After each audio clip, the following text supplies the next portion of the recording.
한 주간도 편안하셨죠? 이번 시간에는 이제 우리가 활용무기 체계 제7장 활용무기 체계에서 우리가 지난주에는 전반적인 체계와 소화기, 대전차, 화기, 화포, 그다음에 화력 지원 장비까지 이제 우리가 한번 알아봤습니다. 이번 시간에는 우리가 이제 탄약에 대해서 이제 알아보도록 하겠습니다. 그래서 탄약에 대해서 우리가 알아보고 그다음에 유도무기, 특수무기까지 우리가 한번 전체적으로 살펴보도록 하겠습니다. 여러분들 이제 아마 우리 12주 차기 때문에 이제 강의는 2번밖에 남지 않았습니다. 어제 그저께죠. 여러분들 과대표한테 국방정책과 그다음에 현대무기체계 기말고사에 대한 어떤 자료 안내를 했습니다. 중간고사, 기말고사 안내를 했는데 여러분들 시간 날 때마다 작성을 해서 이제는 계속적으로 이제 우리가 6월 14일이면 모든 것들이 종강이 되기 때문에 그 이상을 넘어서 강의를 듣고 그 다음에 제출을 할 수가 없습니다. 그렇기 때문에 이제 여러분들한테 사전에 안내를 해서 제출을 우리가 할 수 있도록 이렇게 안내를 한 거니까 여러분들 시간 나실 때마다 작성을 해 주시길 바라고, 그 다음에 이제 다음 주 정도에는 이제 그 기말고사에 대한 안내를 클래스룸에 올리도록 하겠습니다. 여러분들 하여튼 간에 많이 바쁘시더라도 또 이제 얼마 남지 않았으니까 여태까지도 아주 잘 보셨는데 강의를 자꾸 또 늦추고 연기를 하게 되면 마지막에 가서 바쁠 수가 있습니다. 그러니까 그 주간에 여러분들 바쁘시더라도 하여튼 간에 조금씩 시간씩 내셔서 강의를 듣기를 바라겠습니다.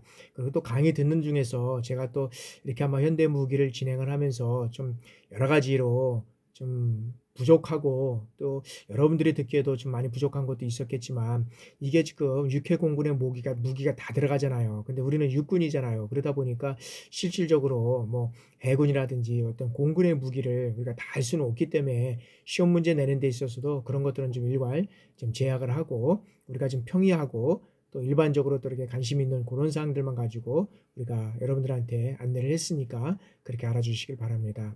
특별히 지금 코로나가 지금 진전이 돼야 되는데 지금 계속 500에서 600 그 상태로 지금 계속 진행되고 있는 것 같습니다. 특히 5월 달에는 많이 또 연휴도 있고 그래서 아마 국가적인 측면에서는 또 예의주시하고 있는 것 같습니다. 특별히 우리 학교에서도 지난번에 먼저 말씀드리겠지만 운천 쪽에서도 우리 산업체 학생이 한 명이 또 확진이 됐고 아마 어제 아마 연락이 왔는데 우리 학교에서도 비투과 학생이 또 아마 확진이 됐다고 연락이 와서 아마 그 동선을 파악하고 뭐 이러다 보니까 학교에서도 또 분주하게 바쁘게 움직일 수밖에 없는 것 같습니다. 아무쪼록 군부대 내에서도 또 우리 지휘자들이나 그다음에 우리 또 병사들이 또 외부에 나가서 이런 확진이 걸리게 되면 또 부대에도 뒤숭숭하고 또 며칠 안에 또 여러 가지 업무가 진행되지 않는 상황이 될 수가 있습니다. 그러니까 여러분들 하여튼 건강관리 잘 해주시길 바라고요. 이제 계속 이어서 탄약에 대해서 진행하도록 하겠습니다. 자, 탄약에서 이 화약은 중국이나 인도에서 일찍부터 사용하기 시작됐다고 합니다. 그리고 그 제조법이 이제 동서양으로 전파되기 시작됐다고 합니다. 그래서 이후에 그 일련의 어떤 무연화약이 제조돼서 총포를 사용하여 발사돼서 발사탄의 효시가 되었다고 할 수 있는데, 그래서 이 탄약이라는 것은 인원이라든지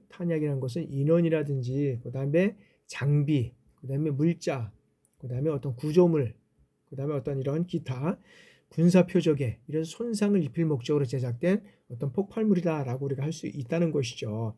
그래서 이 폭발물은 전투에 사용되는 어떤 탄환류라든지 폭탄류, 그 다음에 어떤 지뢰, 기뢰, 그 다음에 폭내, 그 다음에 발사하약, 기폭약, 점화하약, 신관등 이런 것들로 우리가 이제 장치가 포함되어 있고요. 그래서 이 탄약은 실질적으로 보면 적이 어떤 병력이라든지 장비, 군사시설의 피해를 목적으로 특별히 고안된 용기 내에서 이 폭발물이라든지 화학작용제, 그 다음에 세균, 방사능들 이런 것들을 어떤 충전해서 발사하거나 그 다음에 매설 또는 투척, 투하, 유도 이런 것들을 통해서 적을 경멸하는 화력, 이 화력은 화약의 어떤 힘이라고 할 수 있습니다. 그래서 탄약이 없는 화기는 어떤 면에서는 쇳덩어리에 불과할 수밖에 없다라고 얘기를 할 수 있죠. 그래서 이 탄약은 전투력의 어떤 근본이 될 수 있고 핵심 요소가 될 수 있다고 할 수 있습니다. 이 탄약은.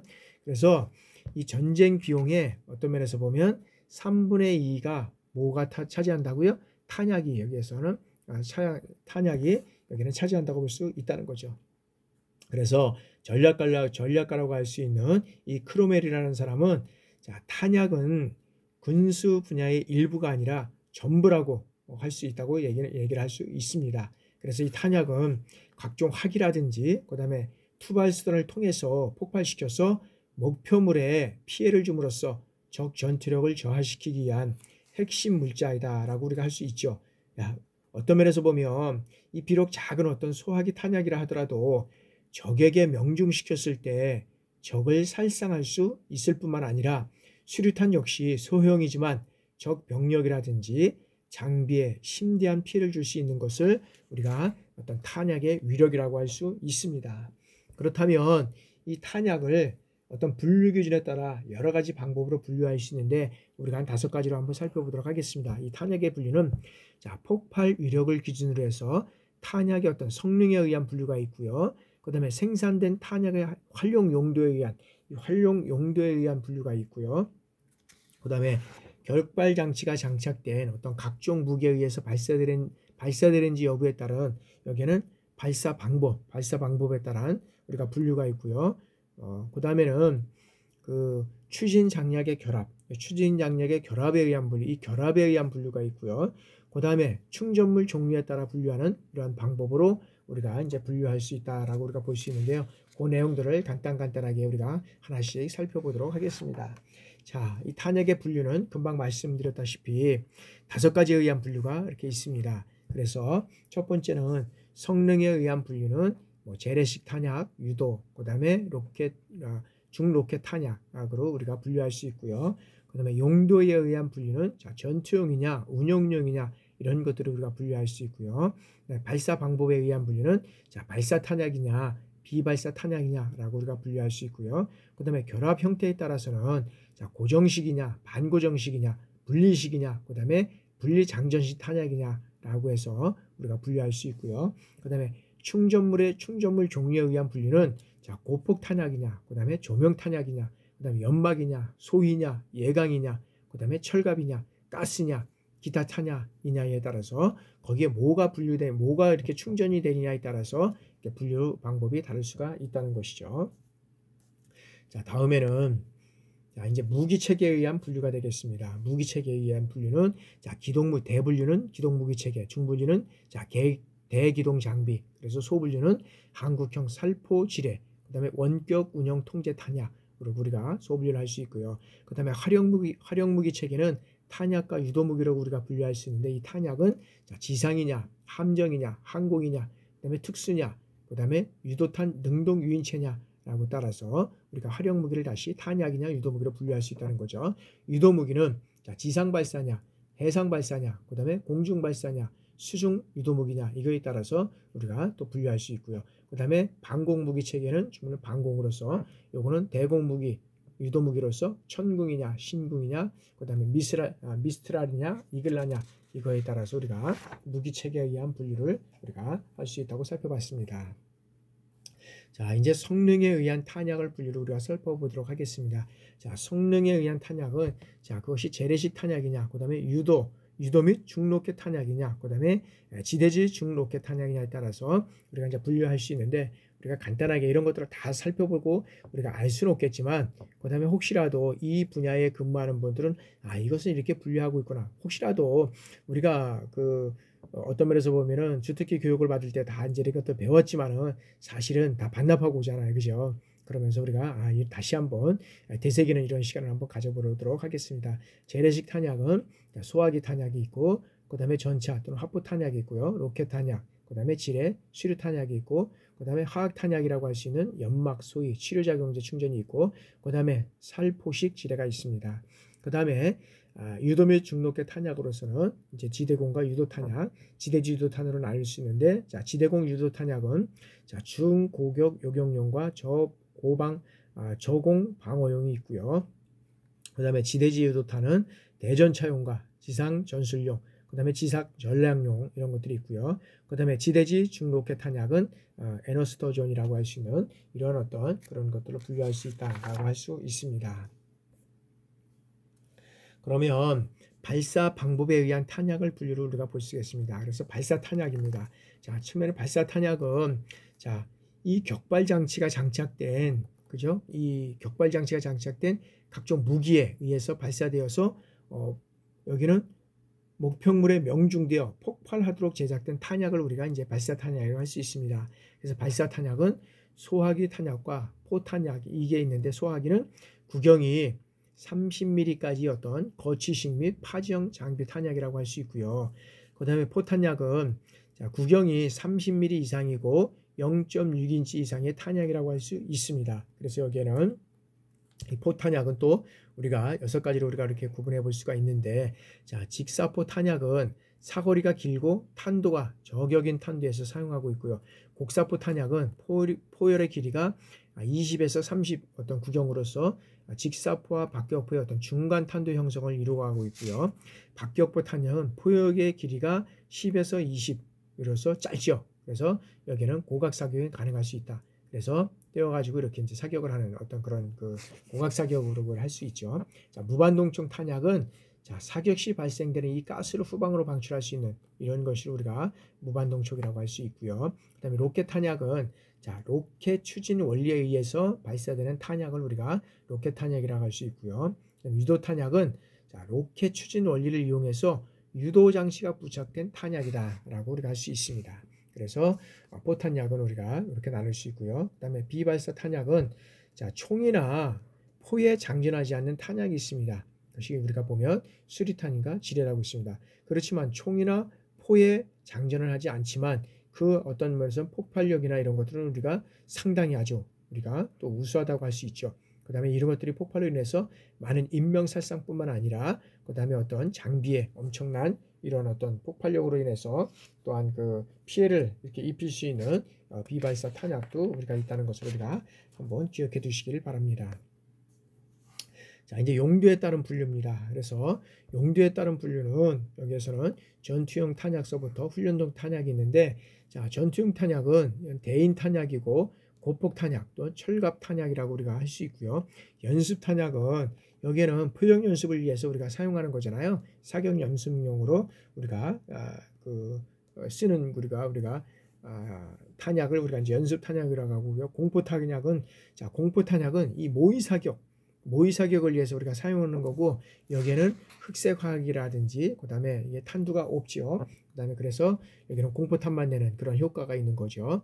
그다음에 훈련 탄약은 여기에서는 자, 외관은 어떤 면인가? 보통 실탄과 똑같이 우리가 뭐 방출되고 그다음에 그것으로 똑같이 고안됐다고 할 수가 있습니다.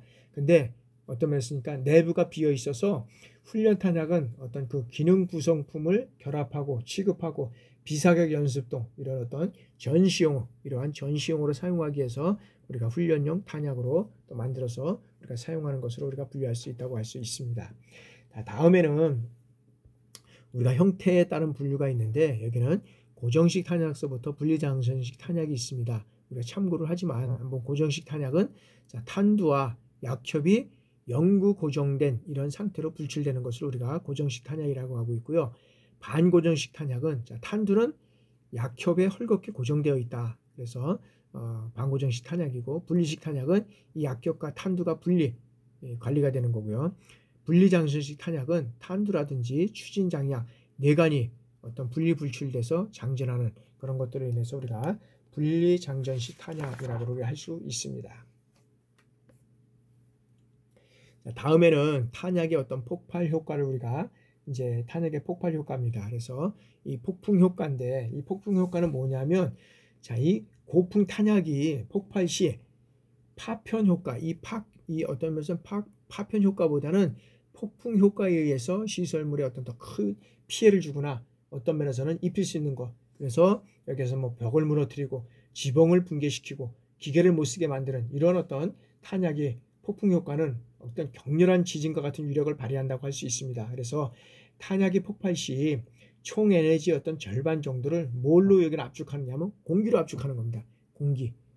그래서 파편 효과보다는 이 어떤 면에서는 폭풍 효과, 이 공기로 인해서 압축하는 데 사용하는 폭풍 효과를 우리가 발생할 수 있다는 거죠. 그래서 탄약의 폭풍 효과를 논의할 때는 어떤 근거리 효과와 원거리 효과, 이것을 우리가 구분할 수 있다는 거죠. 그래서 근거리 효과는 충격파와 가스 흐름의 어떤 복합작용이고, 원거리 효과는 폭발에 의한 충격파 때문에 발생하고 공기나 물을 매개로 우리가 전달하는 것을 우리가 또 여기에서는 근거리와 원거리 효과를 우리가 나눌 수 있다고 하는데, 여기서는 하여튼간에 이 폭풍 효과는 이 폭풍으로 인해서 여기에서는 이제 이런 그 어떤 면에서는 예상 피해를 우리가 한번 살펴봤는데, 0.6에서 0.06이 어떤 그 폭풍압에 의해서는 창문 유리가 일부 파괴가 되는 거고 있고요.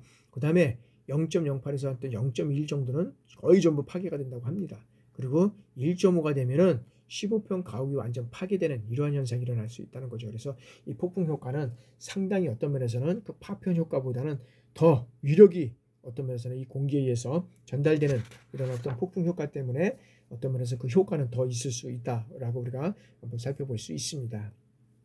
자, 다음에는 이제 폭풍 효과를 떠나서 이제 파편 효과입니다. 이 파편은, 자, 이 파편이 표적을 관통하는 능력, 즉 물체를 손상시키는 우리가 능력이라고 할 수 있죠.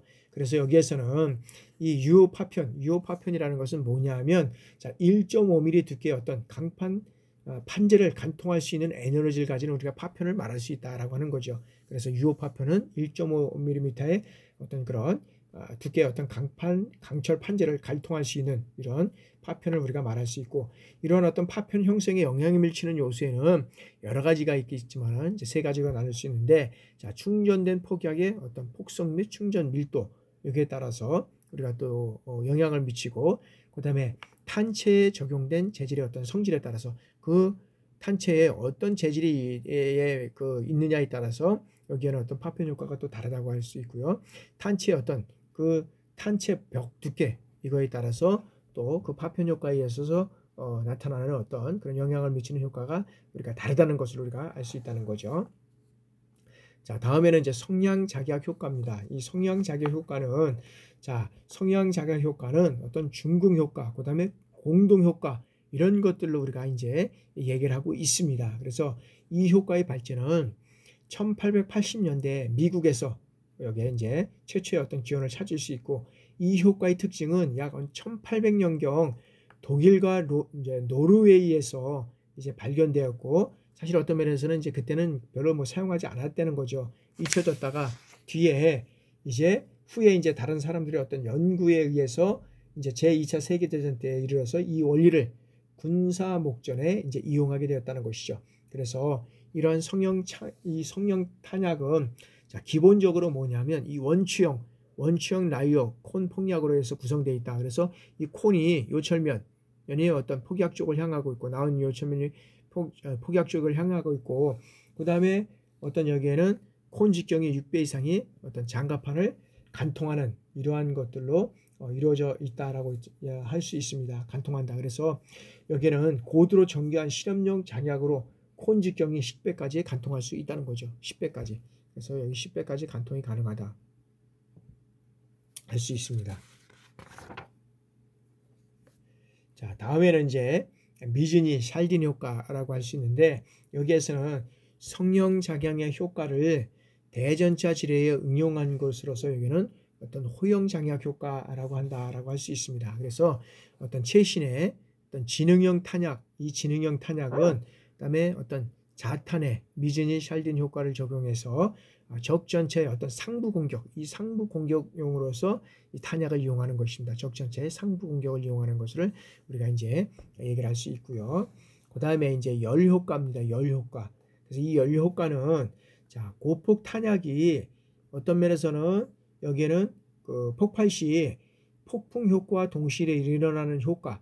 그래서 여기에는 어떤 그 순간적인 작용을 해서 이 단순 효과가 발생되고 있고, 그 다음에 이 소위 탄약이 작용 시 일어나는 여러 가지 효과를 우리가 얘기를 할 수 있는데, 여기서 소위 탄약은 이 화염과 어떤 고온의 열, 이 고온의 열은 얼마냐면 3000에서 4500도씨, 4500도씨의 어떤 열이 보다 어떤 이 오래 작용함으로써 이런 어떤 장비를 파괴하는 것입니다. 그래서 장비를 파괴하고 목표물을 어떤 소각하는 이런 것들로 우리가 열 효과를 우리가 전달해서 이루어지는 거로 할 수 있고요. 그래서 이 성분은 소이제의 성분은 뭐냐면 마그네슘, 우리가 마그네슘이라고 할 수 있죠. 마그네슘이라든지 그다음에 알루미늄, 그다음에 마그네슘, 알루미늄 이런 합금이 주로 사용되고 있는 이 소위 탄약의 효과를 우리가 말할 수 있다라고 말씀드릴 수 있습니다. 자, 다음에는 이제 거품 효과입니다. 이 거품 효과는 자, 탄약의 어떤 수중 폭발 시 발생되는 이 가스에 의해서 다량의 거품이 발생될 수가 있다는 거죠. 그래서 이 거품이 발생되면 이 거품이 발생된 곳에 뭐냐면 이 수압보다 압력이 작아서 이 거품 부분에 선체 굴곡, 이 선체 어떤 면에서 보면 선체가 굴곡돼서 여기에는 응집력이 어떤 집중적으로 이 어떤 적함선에 여기에 모일 수 있다는 거죠. 그래서 실질적으로 보면 이 거품 효과가 나는 이 지역에는 여기는 절단이라든지 그다음에 어떤 그 침몰시킬 수 있는 요거를 배가 우리가 상당히 우리가 이쪽에 폭발시키면은 배가 두 동강이 난다든지 이런 게 할 수가 있다는 거죠. 근데 만약에 여기를 한다든지 그다음에 뒤쪽을 한다 그러면 좀 어려운 문제가 있겠죠. 그래서 여기는 어떤 면에서 보면 선체가 굴곡되어서 응집력이 집중적으로서 이 적합선에 절단이라든지 침몰시킬 수 있는 이런 어떤 것들을 우리가 얘기를 할 수 있다라고 말씀드릴 수 있고요. 그다음에 이제 진동 효과는 자, 폭약을 이 장갑체에 어떤 직접 접촉시켜서 어떤 면에서는 폭발시키면 이 충격을 어떻게 돼요? 충격은 어떤 판재를 통과해서 반대쪽 자유면에 어떻게 투사가 될 수 있다는 거죠.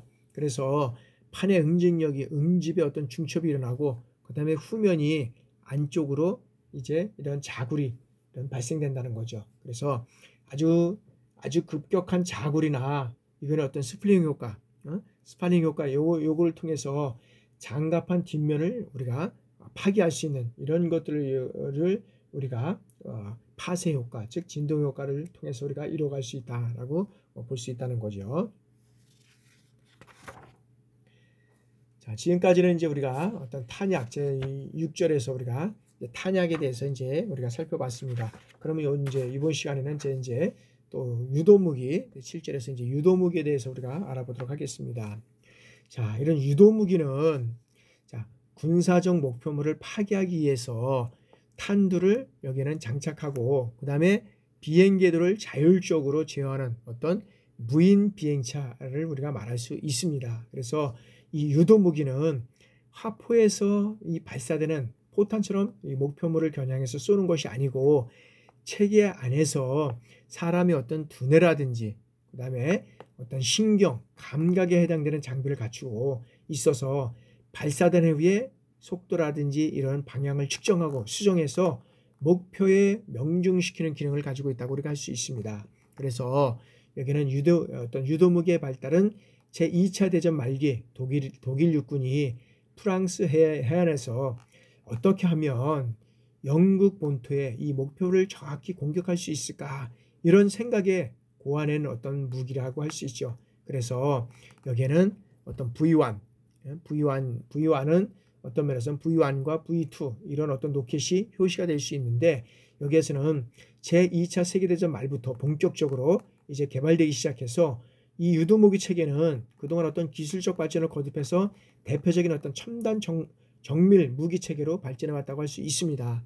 그러면서 여기에는 이제 최초로 사용하는 것은 영국 런던에 투하한 이제 V2 여기 V2로 V 로켓이시고 최근에 어떤 걸프전에서 스쿼드가 이스라엘에 투항해서 많은 희생을 이제 발생시켰다고 우리가 볼 수 있습니다. 그래서 이 유도무기는 어떤 면에서는 이 공격 방법에 따라서 뭐 지대지, 지대공, 공대지, 대전차, 유도무기 이런 것들로 우리가 이제 어떤 면에서는 분리할 수 있다는 거죠. 그래서 이 지상무기 범주에서는 어떤 지대지 유도무기라든지 지대공 유도무기, 휴대용 유도무기, 이제 그 휴대용 유도무기는 대전차 무기죠. 이런 것들을 우리가 이제 나눌 수 있다고 하는데 한번 살펴보죠. 자, 지대지 유도무기는 자, 지상에서 발사돼서 지상의 어떤 전략 목표물을 타격하는 것을 우리가 지대지 유도무기라고 할 수 있고요.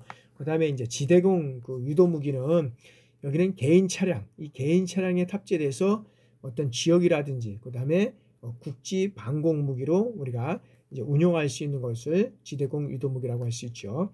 그다음에 이제 대전차 유도 무기는 자, 사거리에 따라서 우리가 분류할 수 있는데 여기에서는 300m, 300m에서 우리가 3km 범위를 우리가 사거리를 갖고 있고, 그다음에 개인이 휴대하거나 그다음에 차량, 헬기, 그다음에 이런 어떤 항공기에 탑재해서 운영할 수 있다는 거죠.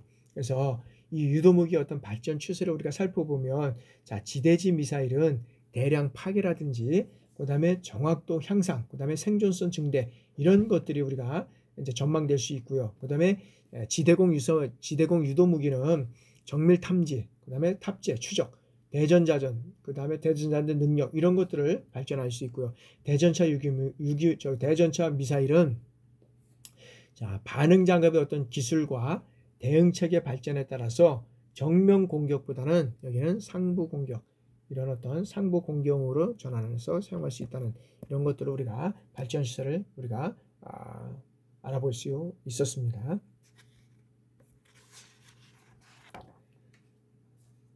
다음에는 이제 현무 유도탄입니다. 이 현무 유도탄은 1977년 6월에 개발돼서 여기에는 성공을 거뒀습니다. 그래서 여기는 전력화된 어떤 단거리 지대지 유도탄이라고 할 수 있고, 특별히 박정희 전 대통령의 지시에 의해서 이제 북한에 대비해서 어떤 면에서는 이 열세에 놓인 어떤 군사력, 특히 육군의 어떤 화력을 만회하도록 국가 전략 무기로 개발된 전술지대지 유도탄이라고 할 수 있습니다. 그래서 여기에는 자, 현무의 명칭, 우리가 이제 현무라고 하는데 이 현무의 명칭은 어떻게 이 현무의 명칭을 사용했냐면, 자, 한국의 고대 오방이 어떤 수도신으로 등장하는 것이 뭐냐면 청룡, 청룡은 동쪽이고, 그 다음에 백호는 서쪽, 그 다음에 주작, 여기는 남쪽, 그 다음에 여기서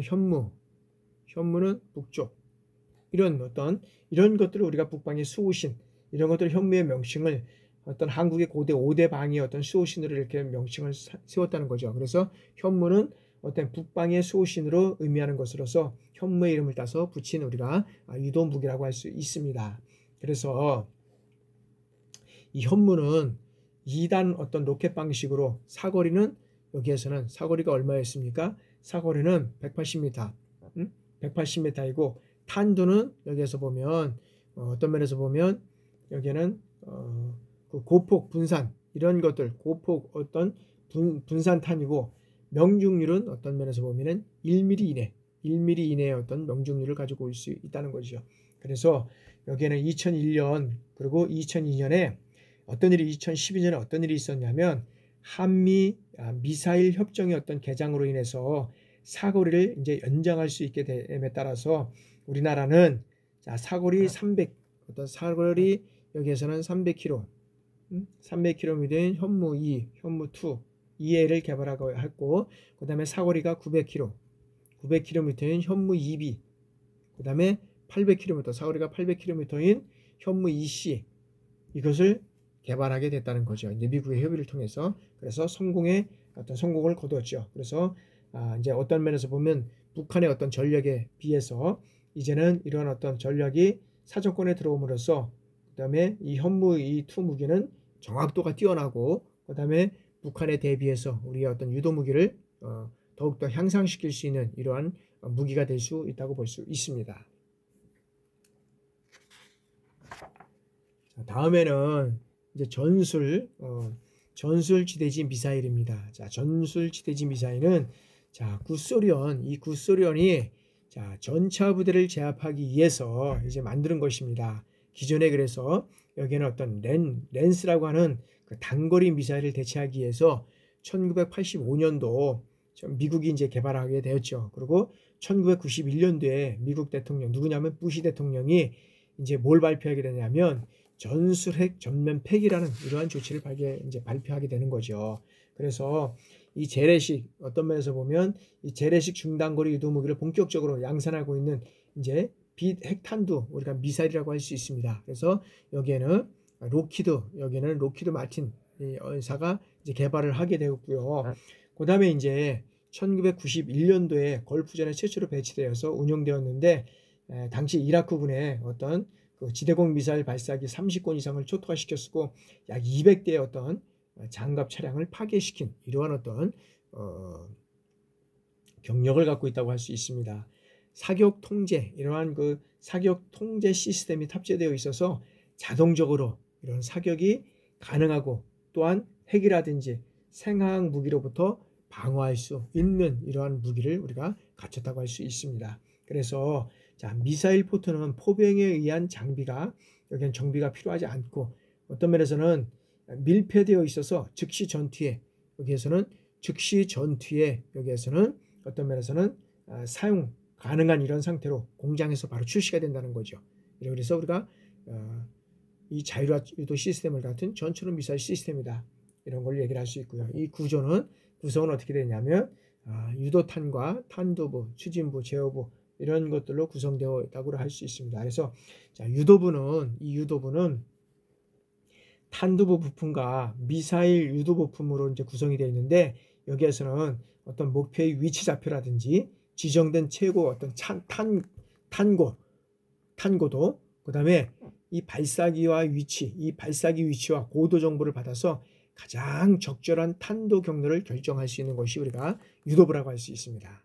자, 탄도부는 자, 스테인리스 등으로 제작되었고 내장된 이 어떤 자탄을 산포하기 위해서 포면이 떨어져 나가기가 쉽다고 할 수 있습니다. 그래서 이 미사일이 최적의 파열점에 도착했을 때 신호를 수신해서 장렬하고 자탄을 목표 상공에 산포하는 것을 우리가 탄두부라고 할 수 있고요. 그 다음에 추진부는 자, 스테인리스 어떤 케이스 안에 있는 로켓 모터는 고체 추진체에 의해서 비상하는데 이런 충분한 에너지를 공급할 수 있는 것이 추진부고요. 그 다음에 제어부는 자, 미사일 뒤쪽에 이제 있고 그 다음에 제어부 전자부품이라든지 어떤 시스템 제어 구동기, 적외선용, 그 다음에 전원 이런 미사일 제어 날개가 구성되어 있고 미사일의 어떤 비상을 우리가 제어할 수 있는 것을 우리가 제어부라고 할 수 있습니다. 그래서 여기는 뭐 제원이라든지 이런 어떤 형상은 여러분들이 한번 살펴보시길 바랍니다. 자, 다음에는 이제 여기는 함대함 미사일 하프입니다. 하프는 자, 이 하프는 1975년에 미국이 개발한 어떤 대함 유도 무기.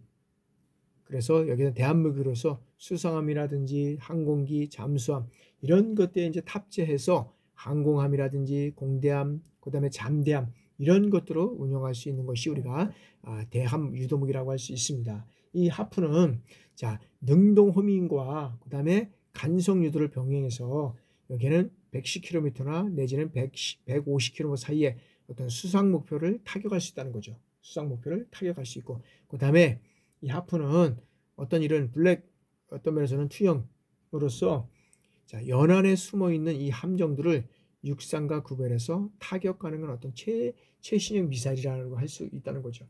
그래서 야, 이 연안에 숨어 있는 이런 함정들을 육상과 구별해서 타격한다 라고 할 수 있다는 거죠. 자, 다음에는 이제 우리가 이제 그 해성 함대함 미사일입니다. 함대함 미사일. 자, 이 함대함 미사일은 자, 한국이 개발한 어떤 아음속 함대한 유도탄이라고 할 수가 있는데 이 사정거리는 150km하고 그 다음에 순항 속도는 마하 0.8이라고 우리가 할 수 있습니다. 그래서 이 변칙적 유도 방식으로 어떤 초저고도 이 해면 밀착 비행을 함에 따라서 적이 요격하기가 어렵다는 거죠. 아주 해면 밀착을 하기 때문에 여기에서는 요격하기가 어렵다는 거죠. 그래서 이 해성은 해피를 기동하고 그 다음에 해면 밀착 기동을 하고 있고 그 다음에 여기서는 팝업 기동을 하고 있고 그 다음에 재공격 등 현대전에서 대함 미사일이 갖춰야 할 어떤 능력을 모두 지니고 있다라는 것이 여기에서는 해상 함대 중 우리가 함대함 미사일이라고 할 수 있습니다. 다음은 이제 우리가 함대함 미사일이로서 시스패스 스탠더드라고 할 수 있습니다. 그래서 이 시스패스는 어떤 나토의 어떤 주요 동맹국들의 그 전투함에 탑재해서 표준 함대일 미사일로 여기는 사용하고 있고요. 함정이 10m 내외의 어떤 저고도 비행 표적에 여기에서는 대응할 수 있는 능력을 갖춘 여기에서는 갖추고 개발됐다고 할 수 있습니다. 그래서 어떤 면에서는 저고도 비행 표적을 우리가 여기에서는 이런 능력을 갖추는 우리가 함대한 미사일이다라고 할 수 있고요. 그 다음에 스탠더드는 여기는 자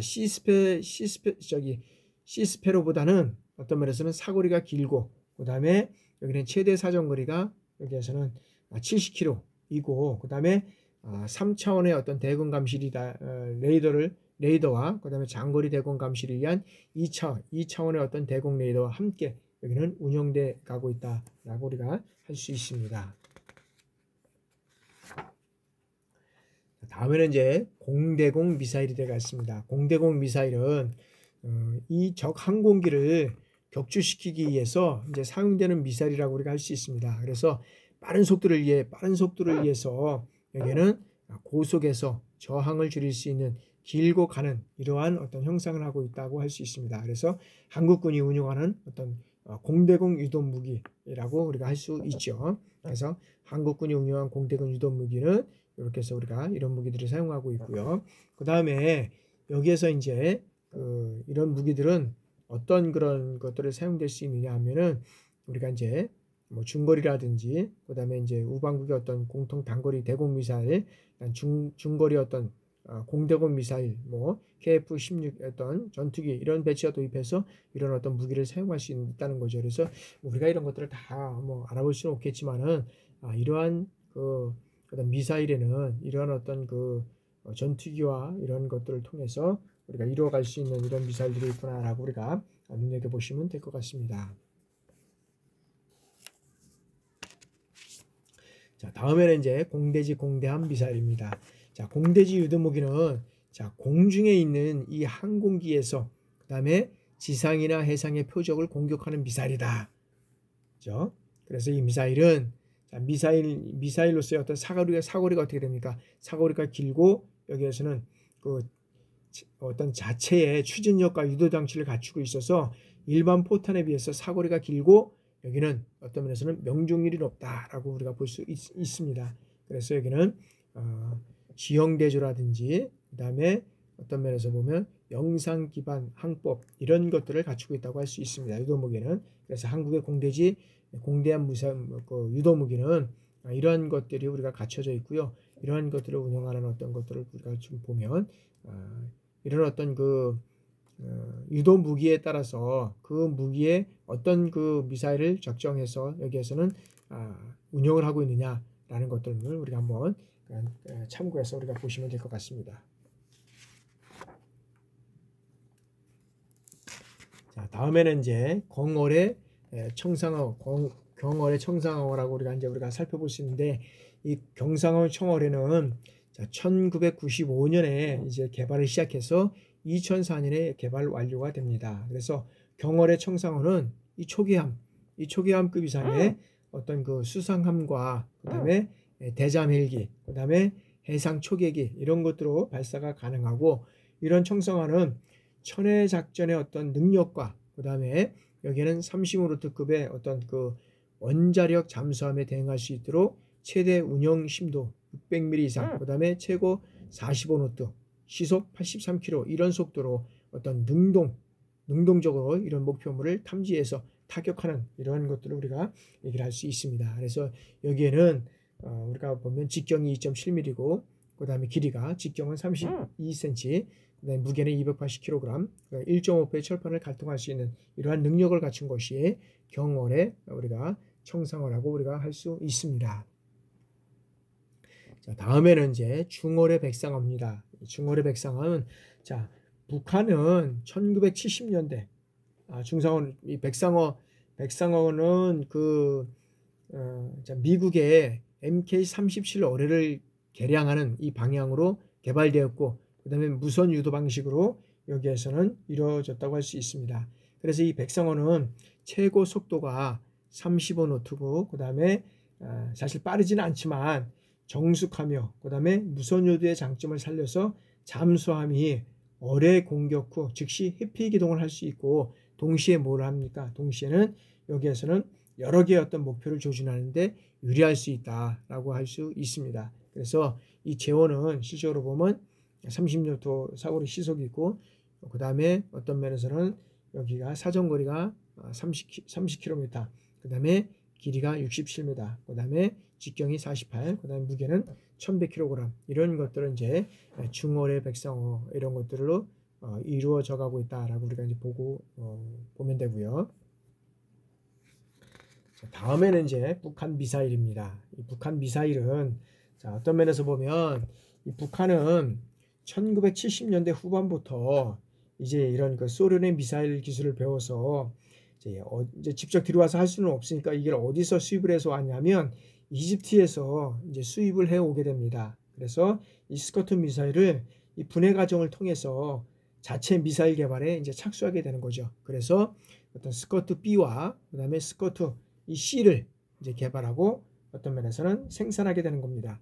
그래서 1990년도에 노동 1호, 1990년대는 노동 1호와 그 다음에 여기 대포동, 노동 1호와 대포동 미사일 이런 것들을 개발하게 됩니다.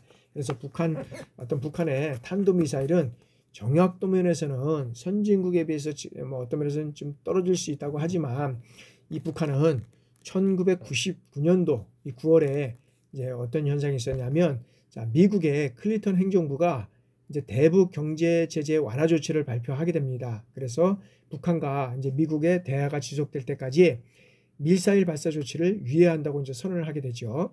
그리고 이제 이후에 시험 발사를 이제 중지해 왔습니다. 그러나 2006년도에 들어서 여기에는 그 7월에 북한은 대포동, 여기에서 보면 북한은 이제 2006년도 이제 7월에 여기에서는 대포동 2호, 대포동 2호를 비롯해서 노동, 그 다음에 스커트, 이 중단거리 미사일을 7기를 동시다발로 이제 시험 발사하게 되죠. 그래서 세계를 깜짝 놀라게 하는 겁니다. 그래서 이후 북한은 어떤 미사일 어떤 국제 정치의 목적 달성을 위해서 이러한 도구를 계속적으로 활용하고 있다는 거죠. 그래서 사정거리를 보면 대포동 미사일은 1호는 여기서 보면 한번 보겠습니다. 일단 벌써 보면 자, 북한의 여기서 한국에는 550 정도, 일본은 1000에서 1500km 이런 어떤 사정거리에 늘어난 어떤 그런 미사일을 우리가 다 개발하고 있다는 거죠. 그래서 우리가 서울에서 부산까지가 우리가 보면 한 450km 정도 되는데 여기에서는 한국에 550을 하니까 북한보다는 이제 어떤 북한에서는 이 부산보다는 더 멀리 갈 수 있는 이런 미사일을 우리가 이제 개발했다 이렇게 볼 수 있다는 거죠. 그래서 이런 어떤 대포동과 노동 미사일은 실질적으로 보면 여기에서 보면 이 알래스카까지, 그 다음에 이 하와이까지, 그 다음에 이 대포동 2호 미사일은 개발 중이지만 거의 개발되면서 미국의 본토까지 이뤄갈 수 있다는 거죠. 그래서 실질적으로 보면 대포동과 노동 미사일 같은 경우에는 어떤 미국이나 알래스카, 하와이까지 이런 것들이 이제 이루어져 가고 있기 때문에 상당히 이제 사실 어떤 면에서는 남북 간의 어떤 관계뿐만 아니라 미북 간의 어떤 관계에 있어서도 중요한 역할에 다다를 수밖에 없다라고 우리가 볼 수 있습니다. 그래서 실제로 보면 북한에서는 그동안까지는 어떤 그 클린턴 정부에 있어서는 이런 어떤 대화가 지속되면서 그런 어떤 경제 제재 완화 조치를 취했지만 뒤로는 뭘 만들었다는 거예요? 이 무기를 만들었다는 거죠. 계속적으로. 그래서 우리가 북한을 어떤 면에서는 이해하지 못하고 또한 뒤로서는 이러한 그 핵무기라든지 이러한 어떤 이런 미사일을 만드는 것을 우리가 보면 우리도 실질적으로 보면 미국 어떤 북한하고의 어떤 관계 속에서도 우리 어떤 자국의 이런 어떤 그 안보를 위해서도 우리도 실질적으로 보면 이런 어떤 것들 북한의 이런 어떤 어떤 미사일이라든지 핵무기와 대처해 나갈 수 있는 이러한 것들을 우리가 거쳐 나가야 되는데 그러한 면에서는 좀 부족한 것이 있지 않나 생각이 됩니다. 왜냐하면 선전포고도 없이 바로 핵이라든지 이런 미사일을 가지고 남한을 공격한다 그러면 우리는 어떤 면에서는 손쓸 대책도 없이 그냥 어떤 면에서는 폭격을 맞을 수밖에 없다는 거죠. 그리고 그것이 집중되면 예를 들어서 보면 지금 북한이 얘기하는 어떤 면에서는 빠른 시간 내에 3일 이내에 어떤 그 대한민국을 접수하겠다. 그리고 미국이나 우방국들이 한국을 어떤 면에서 도우러 오더라도 이제는 다 끝날 수밖에 없는 이런 상태를 유지하겠다라는 것이 실적으로 보면 어떤 북한의 적화 야욕을 품고 있는 거 아니겠습니까? 그래서 우리는 이러한 것들을 재빠르게 대처하지 않으면 안 된다라는 것이죠. 그래서 뭐 많은 사람들이 왜 북한에서 사실은 이런 미사일이나 핵무기를 만드는 게 우리 동포로서 나중에 통일되면 우리가 사용할 것인데 왜 그러냐라고 하지만 실적으로 그거는 어떤 천만의 말씀입니다. 실적으로 보면 이 북한은 실적으로 보면 뭐 우리가 통일을 해야 되지만 통일하기에는 어떤 전제 조건으로서 이런 것들을 들고 올 수밖에 없다는 거죠. 그렇게 된다 그러면 우리가 앉아서 당할 수밖에 없다는 이러한 어떤 면에서 상태가 될 수 있다는 거죠. 그래서 우리가 이러한 것들을 사전에 대처하기 위해서 우리나라도 이러한 요소들을 우리가 개발하고 만들어갈 수밖에 없다라는 것을 우리가 얘기할 수 있습니다. 그래서 실적으로 보면 이런 어떤 미사일 같은 경우에는 보면 여기에서 보면 우리가 이제 북한의 미사일에서 이제 스커트 미사일 같은 경우에 우리가 여기에서 여기는 이제 우리가 한번 스커트 미사일 한번 보겠습니다. 북한의 어떤 미사일을 통해서 보면 자 스커트 B 미사일은 자 북한은 1984년도에 이제 어떤 이집트에서 도입했다 그랬잖아요. 그래서 소련 이제 스커트 미사일을 토대로 해서 이제 개발을 하게 된 거죠. 개발을 하게 됐고 이 사정 거리는 340km, 스커트 B는 340, 스커트 C는 500km까지 여기에서는 이제 연장한 스커트 C를 1990에 본격적으로 이제 생산하게 되는 거죠. 그래서 여기는 자 북한의 어떤 스커트 C란 이란과 어떤 시리아의 60기를 판매하였고 또 북한군은 스커트 B와 C로 구성된 스커트 여단을 인민무력부 직속으로 운영하고 있다고 할 수 있습니다. 그래서 상당히 위력을 가할 수밖에 없는 이러한 요소가 됐다라고 우리가 볼 수 있다는 거죠. 그 다음에 이제 노동미사일 같은 경우에는 자 이런 노동미사일은 자 1993년도 1993년도 노동 1호를 한북 하대군 대포동에서 이제 동해로 시험 발사를 하게 됩니다. 그래서 노동 1호는 스커트 미사일의 어떤 설계를 책임진 러시아 미사일 디자이너를 채용해서 이제 개발하게 된 것이죠. 그래서 약 한 770km를 탄 뒤에 약 한 1300km, 이 1300km의 어떤 사거리를 목표로 하고 있고, 그 다음에 다단계 다발식으로 다단계 다발식 로켓을 사용해서 이런 어떤 중거리 미사일을 우리가 이제 북한은 가지고 있다고 하는 거죠. 그래서 북한은 노동 1호 이 9기를 실전 이제 어떤 면에서는 배치하게 됩니다. 그래서 여기에서는 리비아라든지 이런 파키스탄 이런 것들을 통해서 북한의 노동 1호에 대한 이런 어떤 기술 지원을 받기 위해서 북한과 이런 협상을 계속적으로 진행하는 모습들을 우리가 보게 됩니다. 그래서 이런 쪽으로 우리가 이제 살펴볼 수 있고요. 자, 그 다음에 우리가 이제 대포동 미사일을 우리가 한번 살펴보겠습니다. 이러한 대포동 미사일은 자, 1990년대 초에 이제 북한은 어떻게 합니까? 지금까지 어떤 그런 스커트를 변형시키면서 이런 축적한 기술과 경험을 토대로 이제 새로운 모형의 어떤 중거리 탄도 미사일을 이제 개발하게 됩니다. 그것이 이제 대포동 1호 미사일과 그다음에 이제 2호, 그다음에 이것이 이제 개발되게 되는 거죠. 그래서 북한은 또 1998년 이제 98년도에 어떤 대포동 1호에 광명성 1호로 명명된 이런 소형 인공위성을 탑재해서 이제 발사하게 됩니다. 그래서 대포동 1호는 자, 노동 1호와는 달리 액체 연료와 그다음에 고체 연료를 쓰는 3단계 로켓을 사용해서 북한 미사일 기술의 어떤 획기적 진보를 어떤 전 세계에 이제 가시하게 되는 거죠. 그죠? 가시게 되는 겁니다. 그래서 여기에서는 사정거리는 여기에서는 대포동 미사일 1호는 2000km, 2000km. 그래서 여기에서는 2000km 갈 수 있고, 그다음에 대포동 2호 미사일은 4000에서 6000km. 그리고 여기에선 대포동 시스템은 중거리 탄도미사일이나 장기적으로 인공위성 발사 체계를 이제 개발하는데 어떤 기반을 제공하는 이러한 어떤 탄으로 계산됐다는 거죠. 그래서 여기에서는 대포동 미사일은 탄도미사일이라든지 인공위성 발사체 이제 개발을 통해서 이루어가야 된다라는 것을 우리가 볼 수 있다고 합니다. 그래서 우리가 이 시간에 이제 한번 봤지만은 실제로 보면 북한은 그 한국과 일본뿐만 아니라 여기에서는 이 소련, 그 다음에 이 하와이, 그 다음에 미국 본토까지 개발될 수 있는 이러한 어떤 노동미사일과 그 다음에 대포동 미사일, 스커트 미사일 이런 것들이 지금 이미 개발되었다는 것이죠. 그래서 여기서 보면 이런 미사일을 통해서 어떤 우방, 그러니까 적군들을 이제 우리가 할 수 있는 우리가 한국의 우방이라고 할 수 있는 이런 나라를 다 폭격하겠다라고 하는 거죠. 그래서 실질적으로 보면 여기에서 보면 이런 어떤 그런 스커트 BC, 그다음 노동화 대포동 2호까지 여기에 보면 이런 어떤 미국까지 어떤 사정거리에 들고 있어서 이제는 어떤 미국과의 어떤 관계에 있어서도 남북 간의 관계에 있어서도 이것을 우호적이고 어떤 유호적인 이런 것들로 어떤 그런 것들을 이루어 가겠다라는 것이 어떤 북한의 전략 전술이 되지 않겠습니까? 그래서 보면 어떤 면에서는 북한이 지금 큰 소리 치는 이유는 어떤 면에서 보면 이 미국까지 어떤 사정거리에 두고 있는 이러한 로켓을 미사일을 개발하고 있다는 거죠. 그래서 미사일에 이제는 핵탄두를 관측을 하면 핵무기를 발사할 수 있잖아요. 그러니까 이런 면에서 보면 미국도 이미 핵을 개발했고